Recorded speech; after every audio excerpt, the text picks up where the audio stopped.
Educational creativity চ্যানেলে সকলকে স্বাগত। মেধা তালিকায় নাম থাকলেও শিক্ষক পদে নিয়োগ দেওয়া হয়নি। সময় বেঁধে দিলেন হাইকোর্ট, এত তারিখের মধ্যে নিয়োগ করাতে হবে বঞ্চিত পিটিশনারকে। আদালত জানিয়েছে পশ্চাৎ মামলাকারীদের আবেদন ফেলে রাখতে পারে না। বিষয়টি নিয়ে পশ্চাৎকে 6 সপ্তাহের মধ্যে সিদ্ধান্ত নিতে হবে।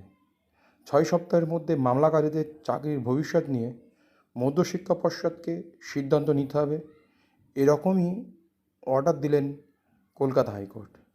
হতে পারে আপনার সঙ্গে এমনই বঞ্চনা, আপনি আরটিআই করে জানুন যে আমার সঙ্গে এমনই বঞ্চনা হয়েছে। সেটা প্রাইমারি হতে পারে, সেটা হাই স্কুলের চাকরি হতে পারে, পিএসসির চাকরি হতে পারে, গ্রুপ ডি চাকরি হতে পারে, বা ওয়েস্ট বেঙ্গল পুলিশের চাকরি হতে পারে। যে কোনো চাকরি পরীক্ষায় আপনার সঙ্গে এইভাবে বঞ্চনা হতেই পারে। কিছুদিন আগে আমরা দেখেছিলাম প্রাইমারি 2022 নিয়োগে নাম্বার গণনায় ভুল হয়েছে। এরকম ধরনের ভুল হওয়ার জন্য আপনি বঞ্চিত হতে পারেন চাকরি থেকে। তার জন্য আপনার সমস্ত ডকুমেন্টস বা পশ্চাৎ যে লিস্ট বার করছে সেসবগুলো নজর দিয়ে দেখুন, বা আরটিআই করে জানুন আপনার নাম্বার কত বা আপনি কিভাবে বঞ্চিত থাকতে পারেন।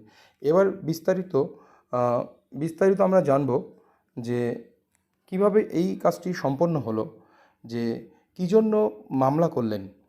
স্কুল সার্ভিস কমিশনের মেধা তালিকায় নাম থাকলেও নিয়োগ বঞ্চিত করা হয়েছে, এই অভিযোগে মামলা করা হয় কলকাতা হাইকোর্টে। মধ্যশিক্ষা পর্ষদ এবং এসএসসিকে পর্ষদকে সময় বেঁধে দিল আদালত। এসএসসি প্রকাশিত মেধা তালিকায় নাম থাকা সত্ত্বেও চাকরি না মেলায় কলকাতা হাইকোর্টের দ্বারস্থ হয়েছিলেন বাঁকুড়া, পুরুলিয়া ও দক্ষিণ 24 পরগনার বেশ কয়েকজন চাকরি প্রার্থী।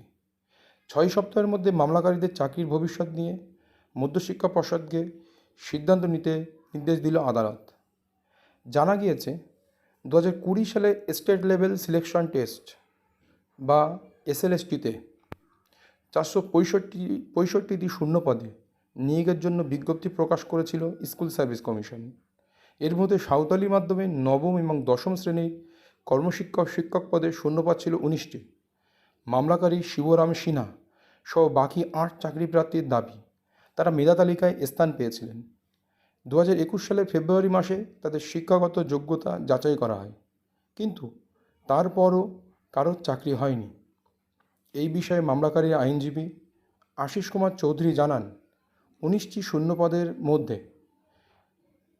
শূন্য পদের জন্য মেধা তালিকায় 17 জন চাকরি প্রার্থীর নাম ছিল, যার মধ্যে এই 8 জনও ছিলেন, অর্থাৎ এই 8 জনেরই নিয়োগপত্র পাওয়ার কথা। অথচ স্কুল সার্ভিস কমিশন এবং মধ্যশিক্ষা পর্ষদ মামলাকারীদের সমস্ত তথ্য যাচাই করার পরেও তাদের নিয়োগ প্রক্রিয়া থেকে বঞ্চিত করেছেন। একই সঙ্গে তিনি এ নিয়ে স্বচ্ছ নিরপেক্ষ তদন্তের কথাও বলেন। এইবার এই যে মামলাটা হয়েছে, মেধা তালিকায় নাম অথচ চাকরি দেয়নি, এটা সাঁওতালি মাধ্যমে 2020 সালে নিয়োগ হয়েছিল। সেটার উপরে ভিত্তি করে মোট ভ্যাকান্সি ছিল 465টি। এখন কলকাতা হাইকোর্ট রায় দিয়েছেন এবং পশ্চাৎ 6 সপ্তাহের মধ্যে কী স্টেপ নেবেন বা কীভাবে নিয়োগ দেবেন সেটাও কোর্টকে জানাতে হবে। নিশ্চয়ই এর পরবর্তী হিয়ারিং হবে, সেখানে পশ্চাৎ দাখিল করবেন হলফনামা বা পশ্চাৎ জানাবেন যে আমরা কি করেছি বা ক্যান্ডিডেট চাকরি পেয়েছেন কি না। এই বিষয়ে পশ্চাৎকে অবশ্যই কোর্টে জানাতে হবে। তো আপনার সঙ্গে এমনও কিন্তু বঞ্চনা হতে পারে। আমরা দেখেছি অতীতে বিভিন্ন নিয়োগ প্রক্রিয়া থেকে এরকম ধরনের সমস্যা হয়েছে, প্রশ্নভুল মামলা থেকে শুরু করে, তার জন্য প্রচুর ছেলেমেয়েও চাকরি পেয়েছে। এই সমস্ত নিয়োগগুলোতে আপনি বঞ্চিত কিনা সেটা অবশ্যই বারে বারে দেখবেন। এই হলো নিয়োগ সংক্রান্ত এই আপডেট। পরবর্তী এই ধরনের আপডেট পাওয়ার জন্য অবশ্যই সঙ্গে থাকবেন, চ্যানেলটিকে সাবস্ক্রাইব করবেন, একটা লাইক করে দেবেন, একটা শেয়ার করে দেবেন। আর যে কোনো সমস্যা বা সমাধানের জন্য এই কমেন্ট বক্সে আপনারা কমেন্ট করেন, আমি উত্তর দেওয়ার চেষ্টা করব। তাই যে কোনো পরীক্ষা সংক্রান্ত বা প্রাইমারি টেট বা ইন্টারভিউ রিলেটেড প্রিপারেশনের জন্য ধন্যবাদ।